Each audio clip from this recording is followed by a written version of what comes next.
রাসূল সাল্লাল্লাহু আলাইহি সাল্লাম বলেন যে যখন কোনো একজন আগন্তুক এমনি পাশ দিয়ে চলে যাচ্ছে, এখন দেখলো যে আলোচনা চলছে, তখন সে আলোচনা বৈঠক দেখে সে বসে গেল।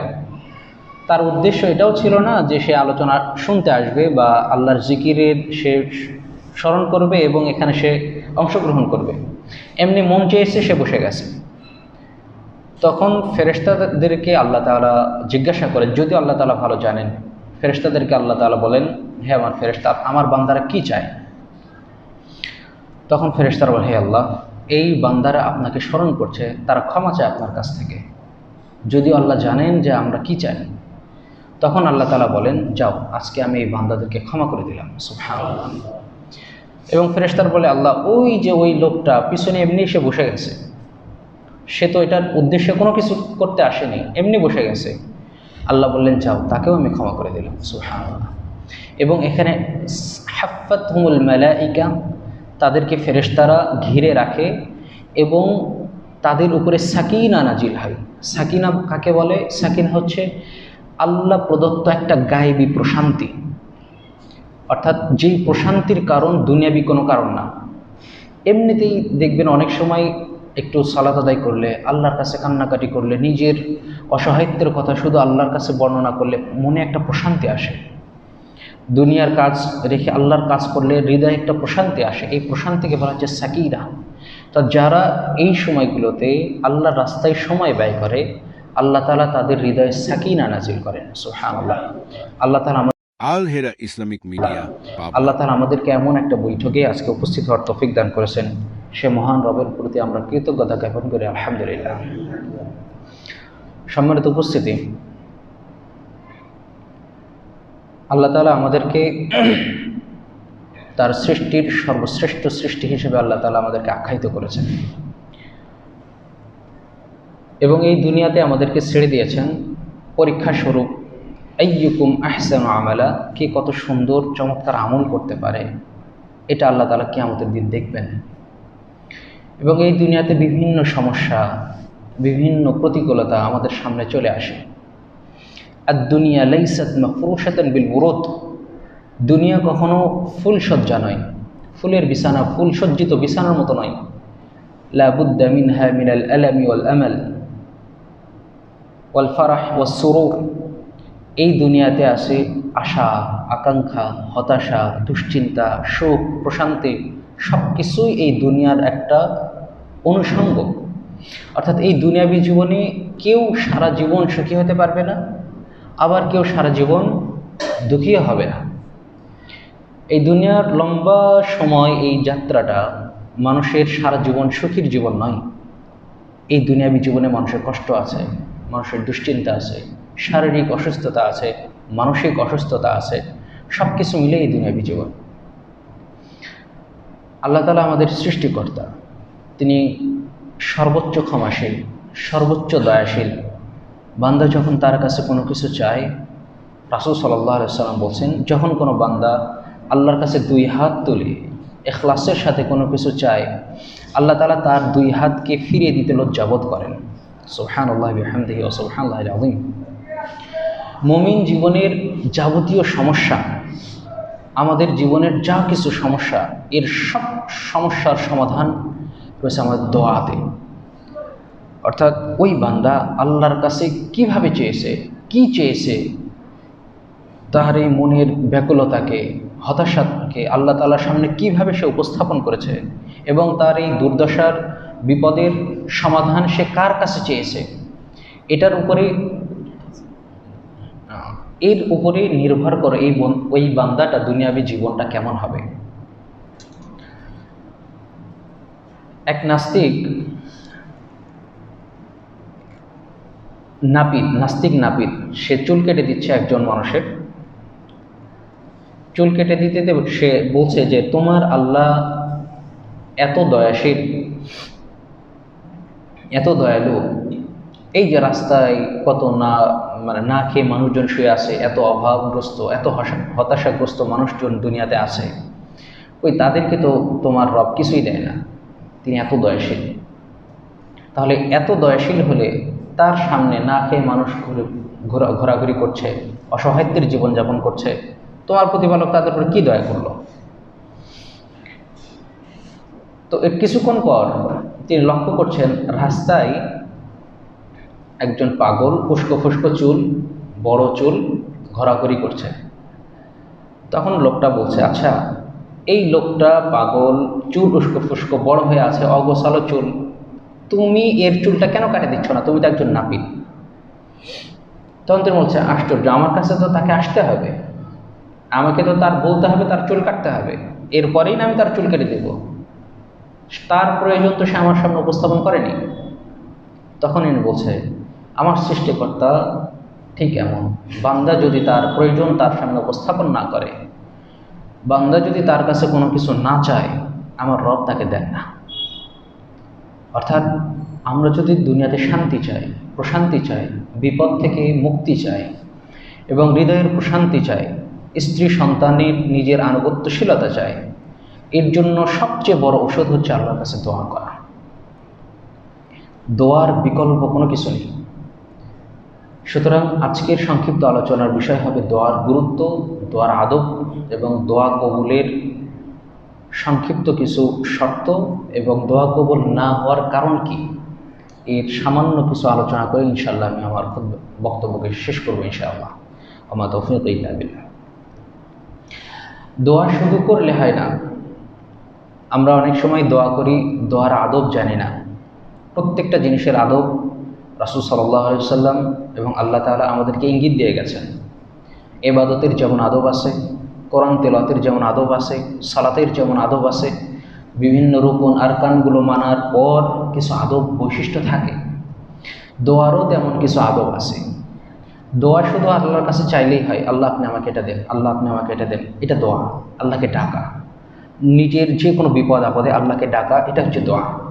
কিন্তু আল্লাহকে ডাকারও কিছু আদব আছে, যে আদবগুলো মেনটেন করলে ওই বান্দার দোয়া কবুল হওয়ার সম্ভাবনা বেশি থাকে।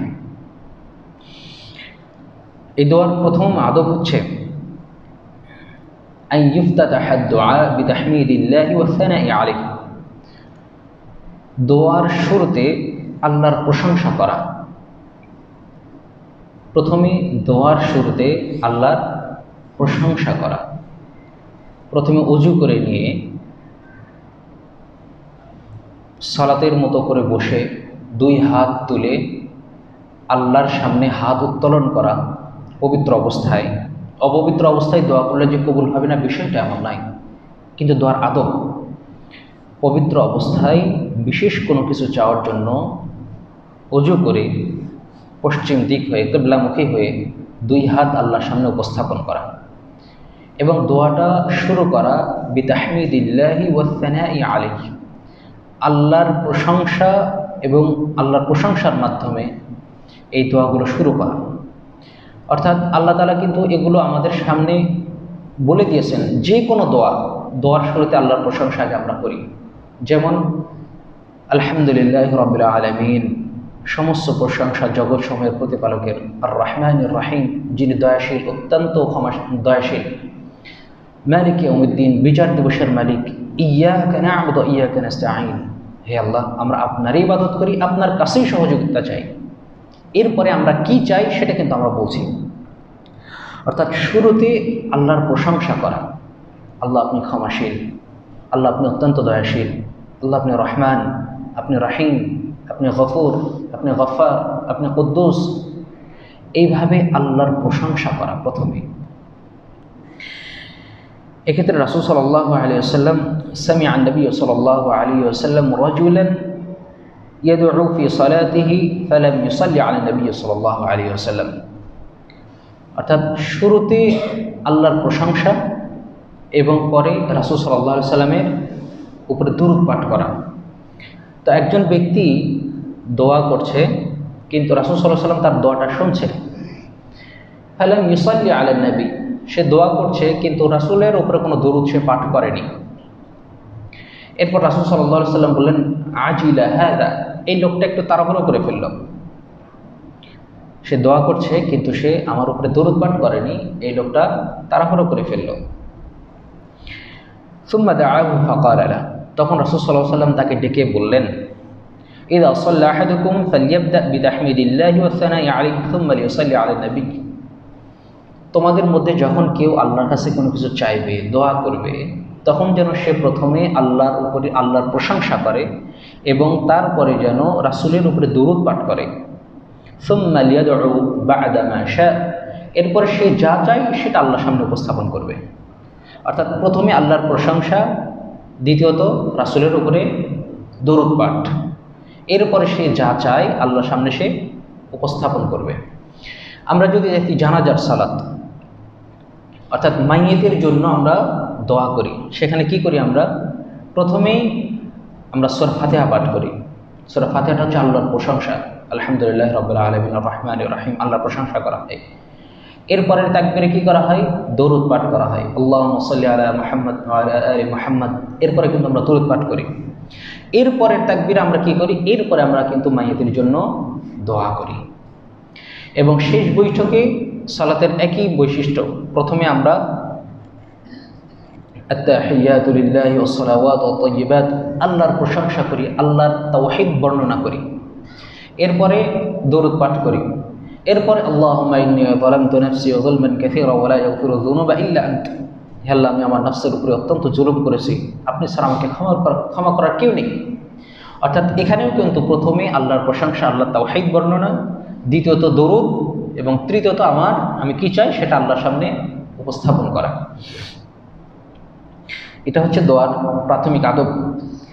এরপরের আদব হচ্ছে আইয়া আজিমাদ দাই ফিল মাসআলা, অর্থাৎ যিনি দোয়া করবেন, দোয়াকারী তার দোয়াতে খুবই একনিষ্ঠ হবেন এবং আত্মবিশ্বাসের সাথে দোয়া করবেন। আমি যেই দোয়া করছি, এই দোয়া আমি করছি, আল্লাহ অবশ্যই এটা ইনশাআল্লাহ কবুল করবেন, এই বিশ্বাসের সাথে দোয়া করা।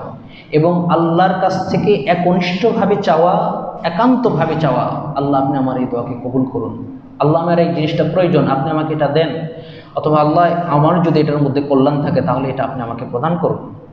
অর্থাৎ আল্লাহর কাছে খুবই আত্মবিশ্বাসের সাথে দোয়া করা। এই জন্য রাসূল সাল্লাল্লাহু আলাইহি ওয়াসাল্লাম বলেছেন, ইযা দা আহাদুকুম ফালইয়াযমিল মাসআলা ওয়া লা ইয়াকুলান্না আল্লাহুম্মা ইন শি'তা ফাআতিনি ফাইন্নাহু লা মুস্তাকরিহা লাহু। এই জন্য রাসূল সাল্লাল্লাহু আলাইহি ওয়াসাল্লাম বলেছেন, তোমাদের মধ্যে যখন কেউ দোয়া করে আল্লাহর কাছে, তখন সেই জন্য আল্লাহকে না বলে, আল্লাহ যদি এটা হয় আপনি তাহলে দেন, না হলে আমাকে দিয়েন না, এইভাবে যেন সে না বলে, বরং সে আল্লাহর কাছে আত্মবিশ্বাসের সাথেই যেন কোনো কিছু চায় যে আল্লাহ তাআলা তার এই দোয়া কবুল করবেন। 3 নম্বর হচ্ছে আল্লা ইয়াস্তাজিলাল ইজাবাহ, সে যেন দোয়া কবুলে তাড়াহুড়ো না করে। তাড়াহুড়ো না করা, দোয়া করলাম কবুল হলো না, কবুল হচ্ছে না কেন, এত দোয়া করছি আল্লাহ কবুল করছে না, এই যে তাড়াহুড়ো, এটা কিন্তু আমাদের একটা স্বাভাবিক গতি। আমরা একটু দোয়া করছি, হয়তো বা কোনো অভাব অনটন দোয়া করছি, সালাত আদায় করে দোয়া করলাম, বা অনেক দিন ধরে চাচ্ছি কোনো কিছু, কিন্তু আল্লাহ দিচ্ছেন না, এই যে আমরা তাড়াহুড়ো করে ফেলি যে কেন আল্লাহ দিচ্ছেন না, তাড়াহুড়ো করা, এই তাড়াহুড়ো করলে এটা দোয়ার আদবের খেলাফ হয়ে যায় এবং তাড়াহুড়ো করলে ওই দোয়াটা কবুল হয় না। সুতরাং দোয়া করলে সেটা কবুল হতে দেরি হতে পারে। রাসূলের এমন অনেক দোয়া আছে যেগুলো কয়েক বছর পর কবুল হয়েছে। ইয়াকুব আলাইহিস সালামের দোয়া প্রায় 30 বছর পরে কবুল হয়েছে। এভাবে আরও অনেক দোয়া আছে যেগুলো অনেক পরে কবুল হয়েছে। সুতরাং দোয়ার ক্ষেত্রে তাড়াহুড়ো না করা। এবং 4 নম্বর হচ্ছে 5 নম্বর হচ্ছে আল খুদু ওয়া হুদুরুল কলবি ফিদ দুআ মা'আল ইয়াকিন বিল ইজাবাহ, অর্থাৎ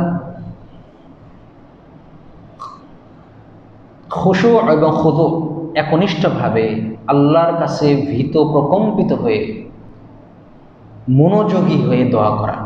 কারণ রাসূল সাল্লাল্লাহু আলাইহি ওয়াসাল্লাম বলেছেন, লা ইয়াকবালু দুআ বিকলবিন গাফিলিন, অর্থাৎ আল্লাহ তাআলা কোনো উদাসীন কোনো হৃদয়ের দোয়া আল্লাহ তাআলা কবুল করেন না।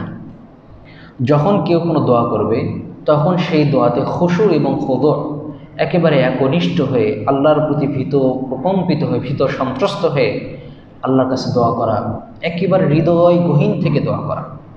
আমরা অনেকেই তাসবিহ তাহলিল পাঠ করি, সুবহানাল্লাহ সুবহানাল্লাহ সুবহানাল্লাহ পড়ছি, এইদিকে তাকাচ্ছি ওইদিকে তাকাচ্ছি, দোয়া করছি, এইদিকে তাকাচ্ছি ওইদিকে তাকাচ্ছি, সালাতের মধ্যে দোয়া করছি, অন্য চিন্তা করছি। অর্থাৎ হৃদয় যেন মনোযোগের সাথে দোয়া করা হয় এবং বিশ্বাসের সাথে দোয়া করা হয়, আল্লাহ আমার দোয়া কবুল করবেন। এই বিশ্বাস এবং মনোযোগ, যদি উদাসীন হৃদয় যখন দোয়া করা হয়, ওই দোয়া আল্লাহ তাআলা কবুল করেন না। সুতরাং দোয়ার আরেকটা আদব হচ্ছে একেবারে খুশু খুদুর সাথে এবং বিশ্বাসের সাথে আল্লাহর কাছে আমার কোনো কিছু অভাব অনটন থাকলে সেগুলো আল্লাহর সামনে উপস্থাপন করা। এবং 5 নম্বর হচ্ছে দোয়া বি আসমাইল হুসনা মুনাসাবাতাল লিমাসআলাতিহি, অর্থাৎ আসমাউল হুসনা, আল্লাহ তাআলার যে সুন্দর সুন্দর নাম আছে, আল্লাহ তাআলার আমাদের সামনে যে নামগুলো বর্ণনা করেছেন, 99টা নাম আল্লাহ তাআলা বর্ণনা করেছেন। এছাড়া আরও অসংখ্য নাম আল্লাহ তাআলার আছে যেগুলো আল্লাহ তাআলা আমাদের সামনে উপস্থাপন করেননি। এই যে তার গুণাবলী, নামের গুণাবলী, এই গুণাবলী ধরে আল্লাহকে ডাকা, আল্লাহ এতে অত্যন্ত খুশি হন। এই জন্য আল্লাহ তাআলা এখানে কোরআনে আমাদেরকে বলেও দিয়েছেন, ওয়ালিল্লাহিল আসমাউল হুসনা ফাদউহু বিহা। আল্লাহর চমৎকার চমৎকার নাম রয়েছে, সুন্দর সুন্দর নাম রয়েছে, তোমরা তাকে সেই নামেই ডাকো। এবং নামটা হতে হবে ওই দোয়ার সাথে রিলেটেড, সম্পর্কিত। যেমন আমি যখন ক্ষমা চাবো তখন আল্লাহর কাছে বলবো, হে আল্লাহ আপনি অত্যন্ত ক্ষমাশীল, আপনি আমাকে ক্ষমা করুন। হে আল্লাহ আপনি অত্যন্ত দয়াশীল, আপনি আমার প্রতি দয়া করুন, রহম করুন।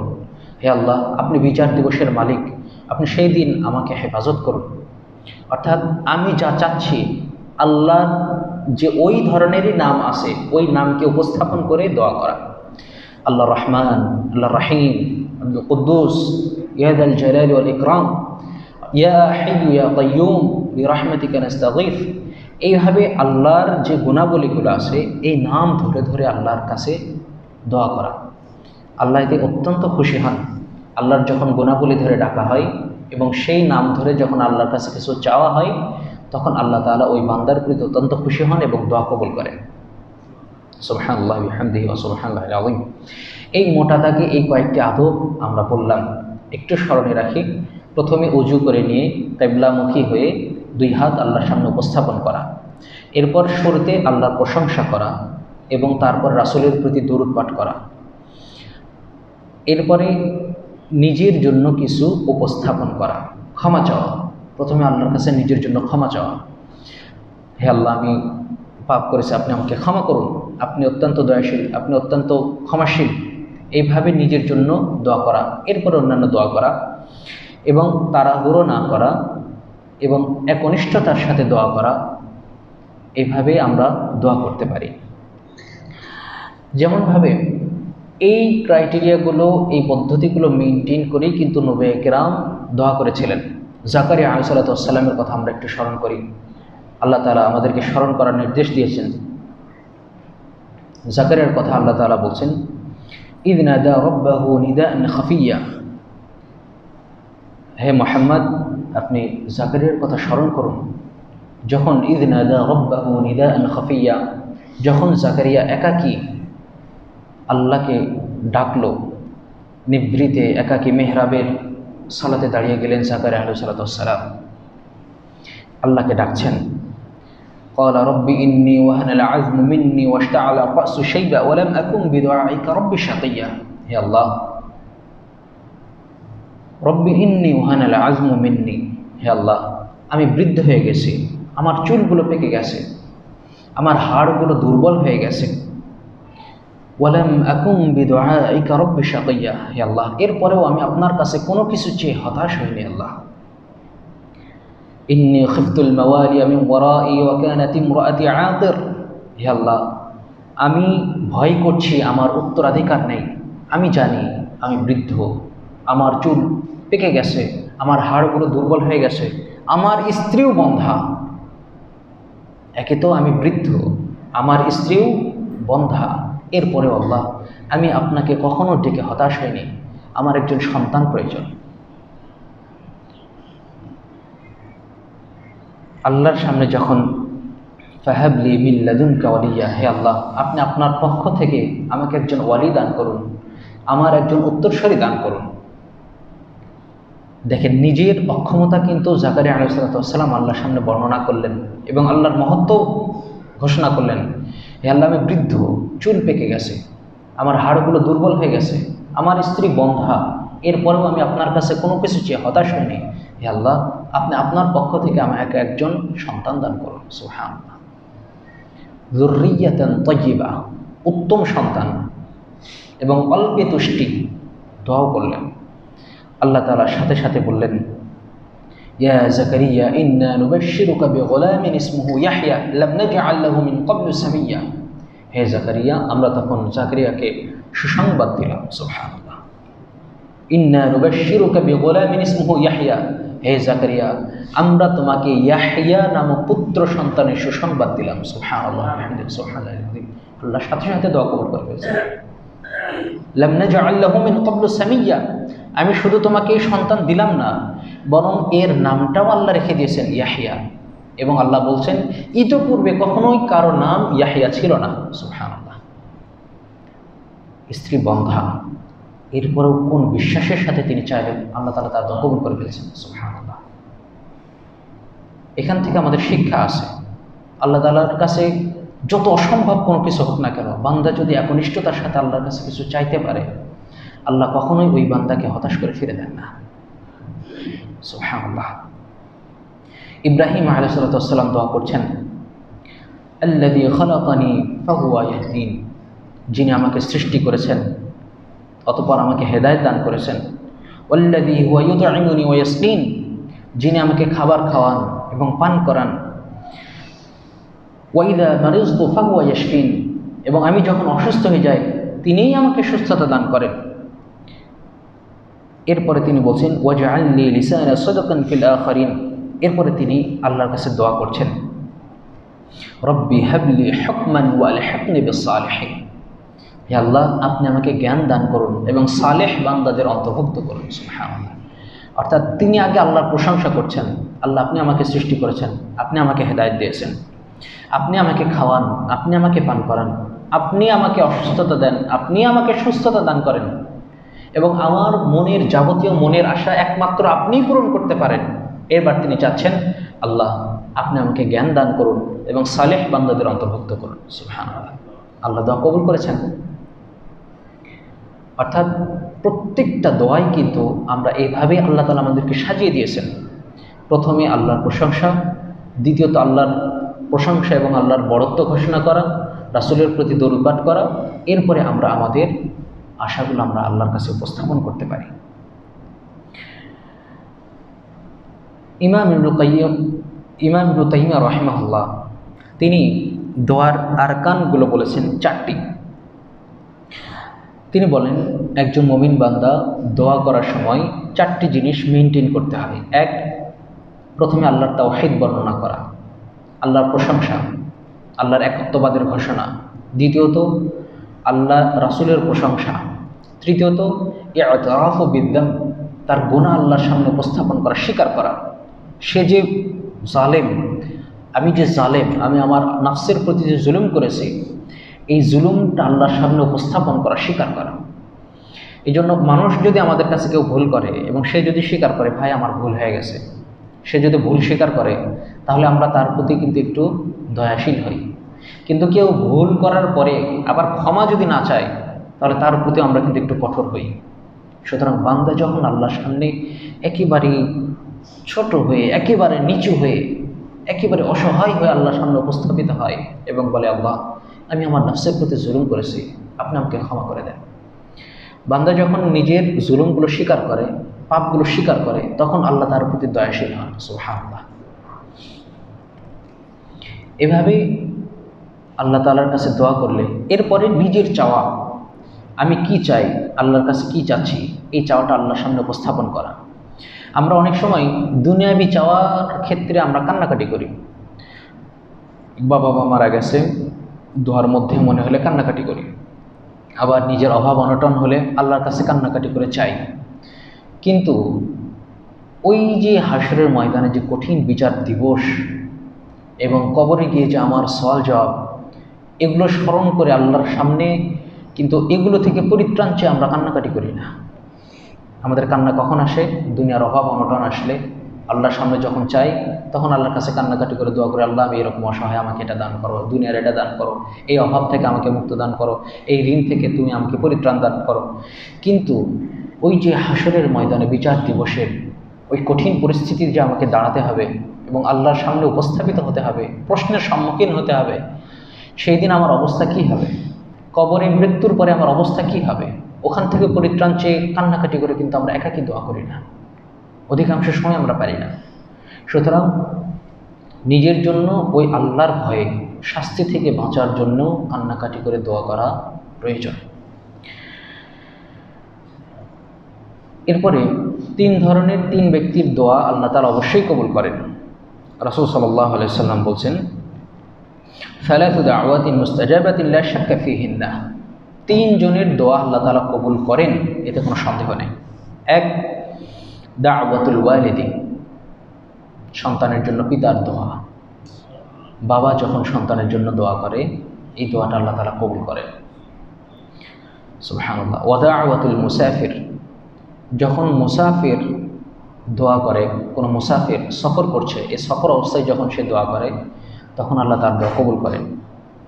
ওয়া দাওয়াতুল মাজলুম, এবং যে ব্যক্তি মাজলুম, অত্যাচারিত, নির্যাতিত, এর দোয়া আল্লাহ তাআলা কবুল করেন। নির্যাতিত ব্যক্তি যেই হোক না কেন, মুমিন হোক, মুসলিম হোক, অথবা কোনো কাফের ফাজির হোক, মজলুমের দোয়া আল্লাহ তাআলা কবুল করেন জালেমের বিপক্ষে। এবং মুসাফিরের দোয়া আল্লাহ তাআলা কবুল করেন। আমরা কি করি? সফরে যখন বের হই, যখন বাসে থাকি বা ট্রেনে থাকি, তখন কানের মধ্যে হেডফোন দিয়ে গান শুনতে শুনতে আমরা সফরটা পাড়ি দিই, অথবা লম্বা একটা ঘুম দিয়ে যে কোনো একটা অদরকারি কাজে কিন্তু আমরা সফরগুলো পাড়ি দিই, অথবা আনন্দ ফুর্তির মধ্যে আমরা সফর করি। কিন্তু ওই সময়টা যে আমার দোয়া কবুলের সময়, আমার বিভিন্ন না পাওয়ার অনেক কিছু আল্লাহ তাআলার কাছে ওই সময় উপস্থাপন করে আমি পেয়ে যেতে পারি, এটা কিন্তু আমাদের মাথায় অনেক সময় থাকে না। যখন বৃষ্টি হয় তখন দোয়া কবুল হয়, কারণ তখন আসমানের দরজাগুলো খুলে দেওয়া হয়। যখন আসমানের দরজা খুলে দেওয়া হয়, ওই সময় দোয়া করলে দোয়াটা আল্লাহর সামনে উপস্থাপন হয়ে যায়। সুতরাং বৃষ্টির সময় বেশি বেশি দোয়া করা উচিত। এবং সন্তানের জন্য পিতার দোয়া কবুল হয় বেশি।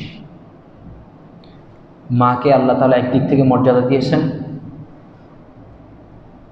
পিতাকে আরেক দিক থেকে মর্যাদা দিয়েছেন। পিতার দোয়া সন্তানের জন্য বেশি কবুল হয়। সুতরাং জাকারিয়া আলাইহিস সালাম যখন চাইলেন সন্তান, তিনি পিতা, তার দোয়া আল্লাহ তাআলা কবুল করেছেন। ইব্রাহিম আলাইহিস সালাম 99 বছর বয়স, ওই 99 বছর বয়সে আল্লাহ তাআলা তাকে সন্তান দান করেছেন। সুতরাং সন্তানের জন্য বেশি বেশি দোয়া করা, এবং এই সন্তানের জন্য তিনি যেন আমার আপনার আখিরাতের সম্পদ হয়, এই দোয়া করা। খলিফা হারুনুর রশিদ তিনি যখন মারা যাচ্ছেন, তার সন্তানদেরকে ডাকলেন, ডেকে বললেন, বাবা, আমি তোমাদের জন্য কোনো সম্পদ রেখে যেতে পারলাম না,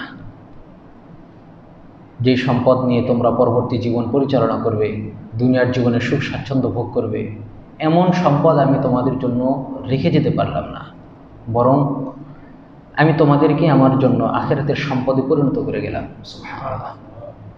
এই যে সন্তান গিয়ে বাবার জন্য কবরে গিয়ে দোয়া করবে, এর চেয়ে উত্তম নিয়ামত বাবার জন্য আর কোনো কিছুই হতে পারে না। তাকে স্মরণ করবে, প্রত্যেক 5 ওয়াক্ত সালাতের শেষে রব্বিরহামহুমা কামা রাব্বায়ানি সগীরা পাঠ করবে, সালাতের মধ্যে পাঠ করবে, তার জন্য দুহাত তুলে দোয়া করবে, তার জন্য একটু দান সাদাকা করবে, কবরে গিয়ে তার জন্য দোয়া করবে। এই নিয়ামত বাবার সবচেয়ে উত্তম নিয়ামত একজন বাবা হিসেবে। এই জন্য রাসূল সাল্লাল্লাহু আলাইহি ওয়াসাল্লাম বলেছেন, কিয়ামতের দিন বাবা মাকে এমন মর্যাদাপূর্ণ পোশাক পরিধান করানো হবে, যেই পোশাকটা দেখে শহীদারা ঈর্ষা করবে। শহীদারা বলবে, হে আল্লাহ, এই ব্যক্তিগুলো কারা যাদেরকে আমাদের চেয়েও মর্যাদাপূর্ণ পোশাক পরিধান করানো হয়েছে, দামি মুকুট তাদেরকে পরানো হয়েছে, যদি আমরা ওই পোশাক পরিধান করতে পারতাম। তখন আল্লাহ তাআলা এবং পিতামাতারাও বলবে, আল্লাহ, দুনিয়াতে তো আমরা এমন কোনো ভালো আমল, এমন কোনো ভালো ইবাদত করতে পারিনি যার কারণে আপনি আমাদেরকে এত মর্যাদা মণ্ডিত করেছেন, এর কারণ কি? তখন আল্লাহ তাআলা বলবেন, এগুলো হচ্ছে তুমি দুনিয়াতে আদর্শ সন্তান রেখে এসেছিলে, তার দোয়ার ফসল, সুবহানাল্লাহ, এবং তার ইবাদতের ফসল। সুতরাং একজন বাবা দুনিয়াতে শুধু সন্তান স্ত্রীকে আল্লাহ তাআলা ভোগবিলাসীর জন্য দেননি, সন্তানের জন্য সম্পদ রেখে যেতে হবে, তাকে লালন পালন করতে হবে, শুধু এই জন্যই আল্লাহ তাআলা সন্তানকে বাবাকে দেননি, বরং তার মাধ্যমে স্ত্রী সন্তানের মাধ্যমে ওই বান্দা যেন আখিরাতেও উপকার লাভ করতে পারে। এরপরে দোয়া কবুলের কিছু শর্ত আছে, সংক্ষেপে আমি বলি। দোয়া কবুলের কিছু শর্ত হচ্ছে, এক, আকীদাগতভাবে বিশুদ্ধ হওয়া, আন ইয়াকুনা মুওয়াহহিদান, ওই ব্যক্তি তাওহীদপন্থী হওয়া, আকীদা বিশুদ্ধ হওয়া। দুই, আল্লা ইস্তাআজিলা, তাড়াহুড়ো না করা, দোয়াতে তাড়াহুড়ো করা যাবে না, তাড়াহুড়ো করলে তার দোয়া কবুল হওয়ার ক্ষেত্রে বাধাপ্রাপ্ত হয়। তিন, তারকুল হারাম, হারাম ছেড়ে দেয়া, হারাম খাবার খেয়ে দোয়া কবুল করলে সেই দোয়া কবুল হয় না। রাসূল সাল্লাল্লাহু আলাইহি ওয়াসাল্লাম একজন ব্যক্তির কথা বলছেন, যে ব্যক্তি মুসাফিরের দোয়া আবার কবুল হয়। সে মুসাফির, তার চুল উস্কো ফুস্কো, তার চেহারা মলিন, সে আল্লাহর সামনে দুই হাত তুলে বলছে, এই রব্বি ইয়া রব্বি ইয়া রব, হে আমার রব, হে আমার রব, দুই হাত তুলে আল্লাহর সামনে উপস্থাপন করে দোয়া করছে। রাসূল সাল্লাল্লাহু আলাইহি ওয়াসাল্লাম বলছেন, মালবাসুহু হারামুন ওয়া মাশরাবুহু হারামুন ওয়া মাতআমুহু হারামুন ওয়া গুদ্দিয়া বিল হারাম ফাকাইফা আন্না ইস্তাজাবা লাহু। রাসূল বলছেন, ওই ব্যক্তিটার লেবাসটা হারাম, সে যা খেয়েছে সেটা হারাম, সে যা পান করেছে সেটাও হারাম। তাহলে এই ব্যক্তি গুদ্দিয়া বিল হারাম, তার শরীরটাই পরিপুষ্ট হয়েছে হারাম দ্বারা, তাহলে তার দোয়া কিভাবে কবুল হবে? অর্থাৎ তার দোয়া কবুল হবে না। সুতরাং দোয়া কবুলের জন্য মৌলিক এবং প্রধান শর্ত হচ্ছে হারাম থেকে বেঁচে থাকা, হারাম খাবার থেকে নিজের শরীরকে হেফাজত করা। যে হৃদয়কে আল্লাহ তাআলা পবিত্র করে সৃষ্টি করেছেন, ওই হৃদয়কে হারাম দ্বারা কলুষিত না করা। কারণ রাসূল সাল্লাল্লাহু আলাইহি ওয়াসাল্লাম বলেছেন, ইন্নাল্লাহা তাইয়্যিব ওয়া লা ইয়াকবালুল্লাহু ইল্লা তাইয়্যিব, আল্লাহ তাআলা নিজে পবিত্র, তিনি পবিত্র কোনো কিছু ছাড়া গ্রহণ করেন না। সুতরাং হারাম থেকে আমাদের বেঁচে থাকতে হবে।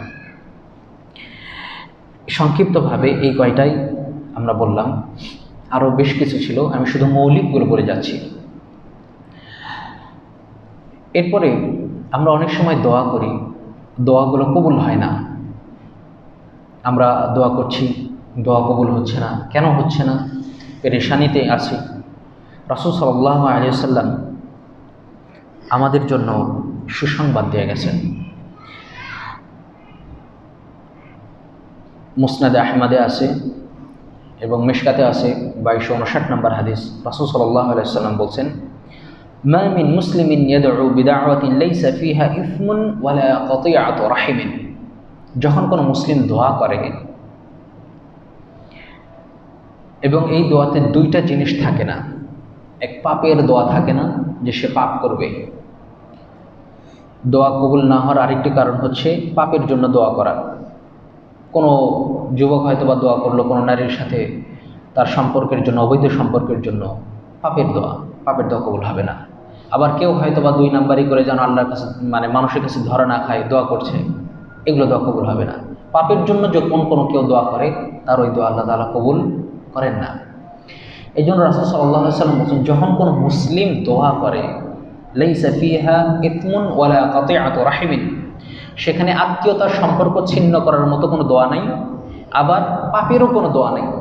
এই দুইটা জিনিস থেকে যখন মুক্ত থেকে কোনো মুসলিম আল্লাহর কাছে দোয়া করে, ইল্লা আ'তাহু বিহা ইহদা থালাথিন, তখন আল্লাহ তাআলা তাকে 3 অবস্থাতে তার দোয়াটা কবুল করেন।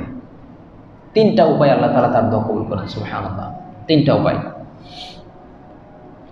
এক, ইম্মা আন ইউআজ্জিলা লাহু দাওয়াতাহু, আল্লাহ তাআলা হয় তার দোয়া ইনস্ট্যান্ট, খুব দ্রুত আল্লাহ তাআলা কবুল করেন। সে দোয়া করলো, আল্লাহ তাআলা তার দোয়া কবুল করে ফেললেন। এটা তিনি কয়েকদিনের মধ্যেই ফল পেয়ে যাবেন, অথবা যেই দিন দোয়া করবেন সেই দিনই ফল পেয়ে যাবেন। যদি তার দোয়া ইখলাসের সাথে সকল আদব মেনটেন করে দোয়া করা হয়, তাহলে তিনি চাইলে, আল্লাহ তাআলা চাইলে তার দোয়া তাৎক্ষণিকভাবে কবুল করতে পারেন। 2, ওয়া ইম্মা আন ইয়াদাখিরাহা লাহু ফিল আখিরাহ। আল্লাহ তাআলা চাইলে তার দোয়াটাকে আখিরাতের জন্য গচ্ছিত রাখেন, তাকে দুনিয়াতে সেটা দেন না, কিন্তু তাকে তার চেয়ে উত্তম প্রতিদান দেওয়ার জন্য আখিরাতে এটাকে তার জন্য গচ্ছিত রাখেন। সুবহানাল্লাহ।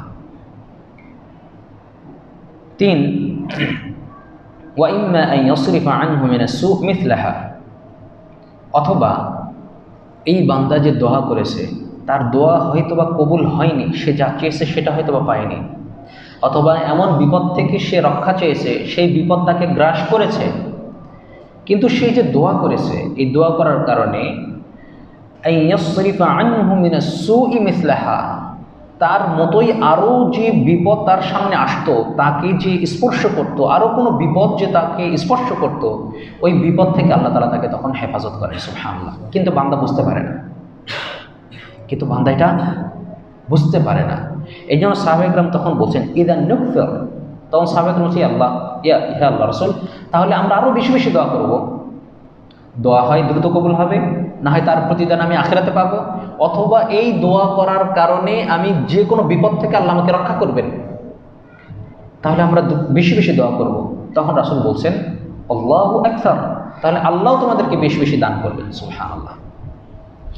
অর্থাৎ ইমাম ইবনুল কাইয়িম আজ-জাওজিয়্যি রাহিমাহুল্লাহ তিনি তার আদ-দা ওয়াদ দাওয়া এই গ্রন্থে দোয়ার 3টা শক্তির কথা বলেছেন। অর্থাৎ যখন কোনো বিপদ আসে, এই বিপদে বান্দা যখন দোয়া করে, এই দোয়ার ক্ষেত্রে দোয়ার 3টা অবস্থান হতে পারে। তিনি বলছেন প্রথমত আন ইয়াকুনা আকওয়া মিনাল বালাই ফায়াদফাউহা, হতে পারে ওই ব্যক্তিটা দোয়া যে করেছে, সে যে বিপদে আপতিত হয়েছে, এই বিপদে পড়ে সে যে দোয়া করেছে, দোয়ার এতটা পাওয়ারফুল ছিল, এতটা শক্তিশালী ছিল, আকওয়া মিনাল বালা, ওই বিপদের যে দোয়াটা অধিক শক্তিশালী ছিল, যার কারণে দোয়ার কারণে বিপদকে এই দোয়া প্রতিহত করে ফেলে, এই বিপদ তাকে আর স্পর্শ করে না। সুবহানাল্লাহ। 2 আন ইয়াকুনা আযআফা মিনাল বালা ফায়াকওয়া আলাইহিল বালা, সে বিপদ আপতিত হয়েছে, আবার আল্লাহর কাছে দোয়াও করেছে, কিন্তু তার এই দোয়া এতটাও শক্তিশালী হয়নি, খুব শক্তিশালী আকারে শক্তির সাথে ইখলাসের সাথে সে দোয়া করতে পারেনি। এই দোয়া বিপদের চেয়ে এই দোয়ার শক্তি কম, বিপদের শক্তিটাই বেশি। তখন কি হয়? তখন এই বিপদ ওই বান্দাকে স্পর্শ করে, কিন্তু এই দোয়াটা কি করে? ওয়াকাদ ইউখাফফিফুহু, দোয়াটা ওই বিপদকে হালকা করে ফেলে। সুবহানাল্লাহ। বড় বিপদ আসতো, তিনি দোয়া করেছেন, এই দোয়াটা হয়তোবা বিপদের চেয়ে কম শক্তিশালী, বিপদ যখন এসেছে এই বান্দাও দোয়া করেছে, বিপদ কম শক্তিশালী হওয়ার কারণে এই যে বড় বিপদ আসতো, এই বড় বিপদের শক্তিটাও এই দোয়া কমিয়ে দেয়। ফলে বিপদ যত বড় আকারে তাকে আক্রমণ করার কথা ছিল, এত বড় শক্তি নিয়ে তাকে আক্রমণ করতে পারে না, তার শক্তি কমে যায়, অর্থাৎ বিপদ ছোট হয়ে যায়। সুবহানাল্লাহ। এবং 3 নাম্বার হচ্ছে আন ইয়াতাকাওয়ামা ওয়া ইয়ামনাআ কুল্লু ওয়াহিদ মিনহুমা সাহিবাহু, দোয়াও খুব শক্তিশালী, আবার যে বিপদ, এই বিপদও খুবই বড়, অত্যন্ত শক্তিশালী। এই বান্দা দোয়াও করেছে খুব শক্তিশালী মজবুত আকারে, আবার তার সামনে আপতিত যে বিপদ, এই বিপদ অত্যন্ত শক্তিশালী, খুবই বড়। তখন ইয়াতাকাওয়ামা, তখন দুইজনের সাথে প্রতিযোগিতা করে, একবার বিপদ চাই আমি তাকে স্পর্শ করি, দোয়া তাকে প্রতিহত করে, দোয়া তাকে প্রতিহত করতে চায়, বিপদ তাকে স্পর্শ করতে চায়। এইভাবেই কিন্তু ওই বান্দাকে তখন আর বিপদ স্পর্শ করতে পারে না। সুবহানাল্লাহ। সুতরাং দোয়ার ফজিলত অত্যাধিক। আমরা দোয়া করে হয়তোবা তাৎক্ষণিকভাবে পুরস্কার পাই না। ছোট বাচ্চারা যখন সুই নিয়ে বা চাকু নিয়ে, ধারালো ছড়ি নিয়ে যখন খেলা করে, তখন আমরা কি করি? তার কাছ থেকে সেটা কেড়ে নেই, বাবারা তার কাছ থেকে সেটা কেড়ে নেন, যাতে করে সন্তান আঘাত না পায়, এটা তার ভালোর জন্য। কিন্তু সন্তান তাৎক্ষণিকভাবে কি বোঝে? বাবা আমার কাছ থেকে জিনিসটা কেড়ে নিয়েছে, কান্না করে, বাবার উপরে রাগ করে। সন্তান ছোট বাচ্চাকে বাবা আদর করে তাকে হেফাজতের জন্য হয়তোবা তাকে কোনো কিছু দেয় না, সন্তান মনে করছে আমাকে সেটা সে দিল না, কিন্তু আদতে বাবা সন্তানের জন্য যে কল্যাণটা বুঝতে পারছেন, সন্তান কিন্তু নিজের জন্য সেটা বুঝতে পারছে না। আল্লাহ তাআলার কাছে যখন কোনো বান্দা চায়,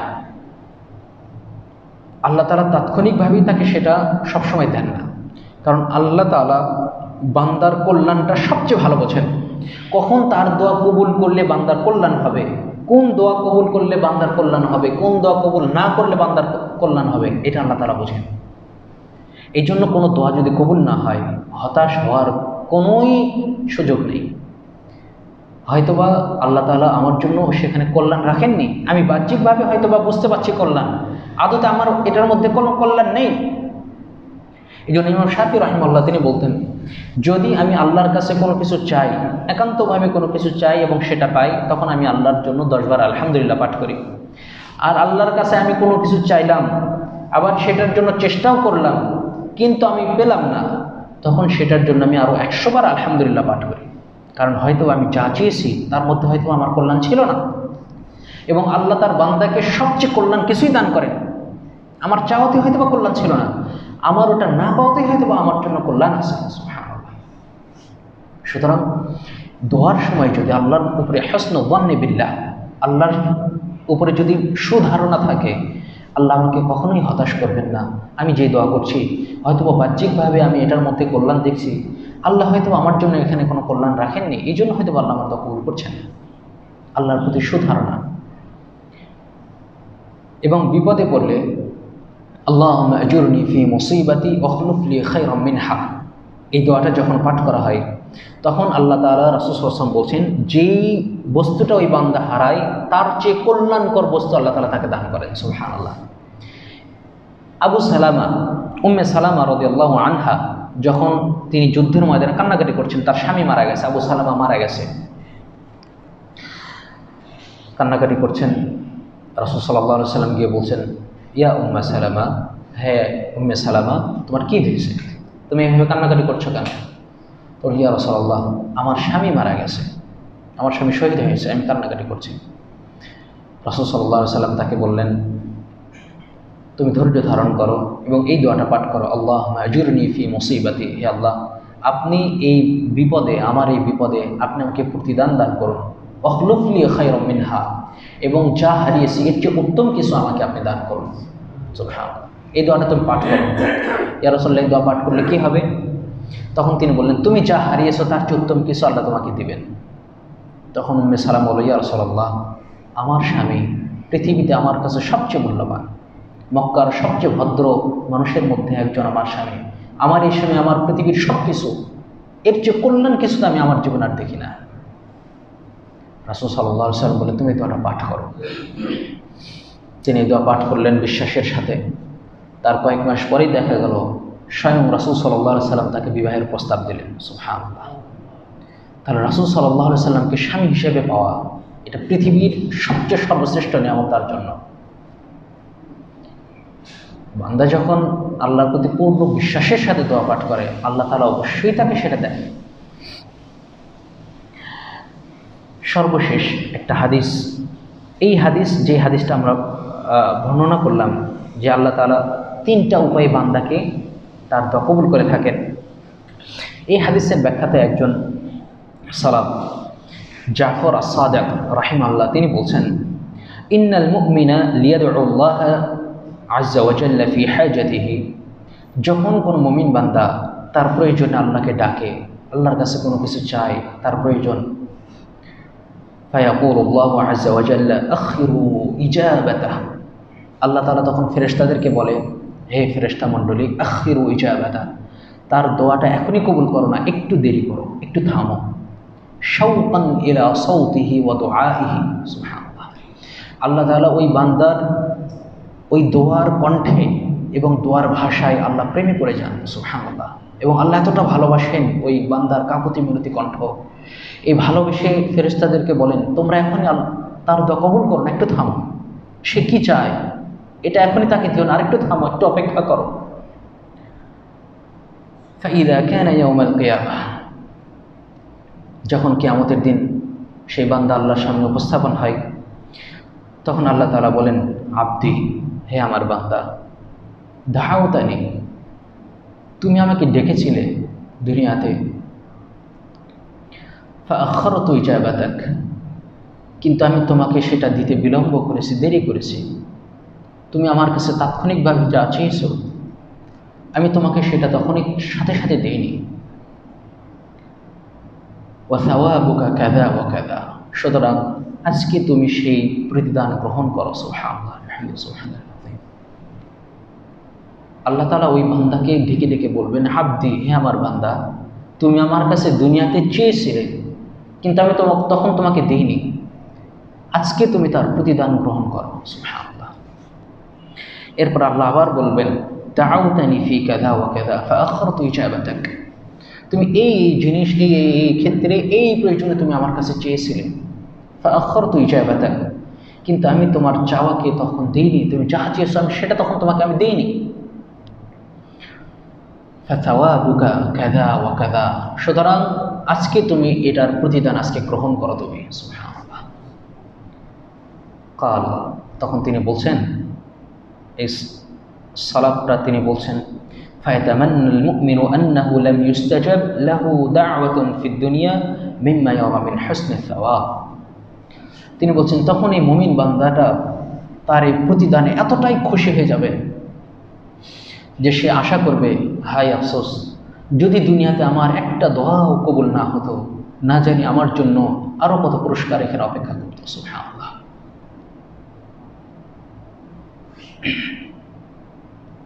আল্লাহর দয়াটা আসলে এইভাবেই, আল্লাহ তাআলা তার বান্দার প্রতি অত্যন্ত দয়াশীল। আমরা হয়তোবা তার দয়াটা এইভাবে নিতে পারি না। আল্লাহর কাছে আমরা ভালোভাবে চাইতে পারি না। বান্দা যখনই আল্লাহর কাছে কোনো কিছু চায়, আল্লাহ অবশ্যই ওই বান্দাকে সেটা দান করেন। এবং পৃথিবীর এবং দুনিয়াতে বান্দার প্রতি সবচেয়ে দয়াশীল হচ্ছে আল্লাহ তাআলা। যেদিন মা আমাদেরকে ভুলে যাবেন, সন্তান বাবাকে ভুলে যাবে, বাবা সন্তানকে ভুলে যাবে, সেদিন একমাত্র অভিভাবক আমার আল্লাহ। সুবহানাল্লাহ। এই দুনিয়াতে বান্দার একমাত্র অভিভাবক আল্লাহ। একটু চোখ মিলে যদি আমরা ভাবি, স্ত্রী সন্তান সব কিছু একটা প্রয়োজনে যে কোনো একটা সময় আমাদের কাছ থেকে দূরে সরে যায়। কখনো কখনো বাবা মাও নিজের বিপরীতে চলে যায়, কিন্তু বান্দার জন্য একমাত্র অভিভাবক এবং একমাত্র দয়াশীল, বান্দার হৃদয়ের কামনা, হৃদয়ের বাসনা, হৃদয়ের যে আকুতি, অব্যক্ত যে অনুভূতি, সেটা শুধুমাত্র আল্লাহ তাআলাই বোঝেন। সুতরাং আল্লাহর কাছে কোনো কিছু চাইতে হলে আল্লাহর প্রতি সুধারণা রাখতে হয়। আল্লাহ আমার অভাব অবশ্যই পূরণ করতে পারেন, আল্লাহ আমাকে অবশ্যই দিতে পারেন। পৃথিবীর সকল সৃষ্টি, সকল মানুষ যদি আমার বিপক্ষে চলে যায়, আল্লাহ যদি আমার পক্ষে থাকেন, পৃথিবীর কারো ক্ষমতা নেই আমাকে সেখানে ক্ষতি করার। আবার পৃথিবীর সকল মানুষ যদি একত্রিত হয় আমার ক্ষতি করার জন্য, আমার রব যদি আমার সাথে থাকেন, তাহলে কারোই কোনো ক্ষমতা নেই আমার ক্ষতি করবে। এবং পৃথিবীর সকল মানুষ যদি আমার উপকার করার চেষ্টা করে, আল্লাহ যদি আমাকে কোনো কঠিন পরীক্ষা দেন, আমাকে সেখান থেকে বাঁচানোর কেউ নেই। সুতরাং সম্মানিত উপস্থিতি, বিশেষ করে মা বোনেরা দোয়া করার ক্ষেত্রে আমরা অনেক সময় মহিলাদের, মা বোনদের একটা স্বাভাবিক একটা ত্রুটি হচ্ছে, তারা অনেক ক্ষেত্রেই একটু অধৈর্যশীল হয়ে পড়েন, তাদের মন নরম, তারা ধৈর্য কম রাখতে পারেন। অনেক ক্ষেত্রেই দোয়ার ক্ষেত্রে আমাদের অধৈর্য চলে আসে। মনে রাখতে হবে, দোয়া যদি কবুল না হয়, এর পিছনেও এর মধ্যেও কল্যাণ রয়েছে। দোয়া আল্লাহ কবুল করলে এটাতেও কল্যাণ আছে, দোয়া যদি আমার রব কবুল না করেন এটাতেও কল্যাণ আছে। হয়তোবা তার চেয়ে উত্তম কিছু আমার জন্য আখিরাতে অপেক্ষা করছে, অথবা এই দোয়ার মাধ্যমে আমার উপরে ভবিষ্যতে কোনো বিপদ আসতো, সেটাকে আল্লাহ তাআলা এই দোয়ার মাধ্যমে ওই বালা মুসিবত থেকে আমাকে হেফাজত করেছেন। কিন্তু আমি হয়তো বুঝতে পারিনি যে আমার উপরে এই বিপদটা আসতো, কিন্তু আমার এই দোয়ার ফলে ওই বিপদ থেকে আল্লাহ তাআলা কিন্তু আমাকে হেফাজত করছেন। সুতরাং আমরা যেন আল্লাহর কাছে চাওয়ার অভ্যাস করি। চাওয়ার অভ্যাসটা আমাদের খুবই কম, আল্লাহর কাছে চাওয়ার অভ্যাস খুবই কম। ওই একাকী রাত্রিতে তাহাজ্জুদের সালাতে একটু দাঁড়িয়ে যেন আমরা আল্লাহর কাছে চাই। যখন আল্লাহ তাআলা শেষ আসমানে নেমে এসে বলেন, কে আছো আমাকে ডাকবে, আমি তার ডাকে সাড়া দেব। কে আছো আমার কাছে ক্ষমা চাইবে, আমি তাকে ক্ষমা করে দেব। কে আছো তার অভাব আছে আমার কাছে চাও, আমি তার অভাবকে পূর্ণ করে দেব, তার আর অভাব থাকবে না। কিন্তু আমরা সেই সময় তো জাগতে পারি না, আল্লাহর ডাকে তো সাড়া দিতে পারি না। 5 ওয়াক্ত সালাত সালাতের মধ্যে যে দোয়াগুলো করা হয় অত্যন্ত চমৎকার এবং অর্থপূর্ণ দোয়া। আমরা অনেক অর্থই জানি না, উপলব্ধি করে দোয়া করতে পারি না। সুতরাং সালাতের মধ্যে যে দোয়াগুলো আছে এই দোয়াগুলোর অর্থ প্রত্যেকেরই জানা উচিত এবং কি দোয়া করছি এটা উপলব্ধি করা উচিত। আল্লাহর সামনে নিজের অব্যক্ত মনের কথা, নিজের অসহায়ত্বের কথা, পাপের কথা আল্লাহর সামনে উপস্থাপন করে তার কাছ থেকে আমাদের নিজেকে ক্ষমা করে নেওয়া উচিত। আল্লাহ তাআলা যেন আমাদেরকে দোয়ার যে আদব আছে এই আদব মেনটেন করে বেশি বেশি দোয়া করার তৌফিক দান করেন, আল্লাহুম্মা আমিন। এবং দোয়ার ব্যাপারে আমাদেরকে যেন আল্লাহ তাআলা ধৈর্য ধারণ করার তৌফিক দান করেন, আল্লাহুম্মা আমিন। এবং আমাদেরকে যাবতীয় হারাম কাজ, যাবতীয় হারাম লেনদেন, যাবতীয় হারাম কর্ম থেকে এবং খাবার থেকে যেন আল্লাহ তাআলা আমাদেরকে হেফাজত করেন, আল্লাহুম্মা আমিন।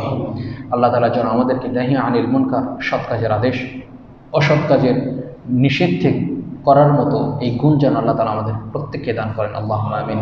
আল হেরা ইসলামিক মিডিয়া, পাবনা। ভালো লাগলে লাইক ও কমেন্ট করুন। এবং সাবস্ক্রাইব করতে ভুলবেন না।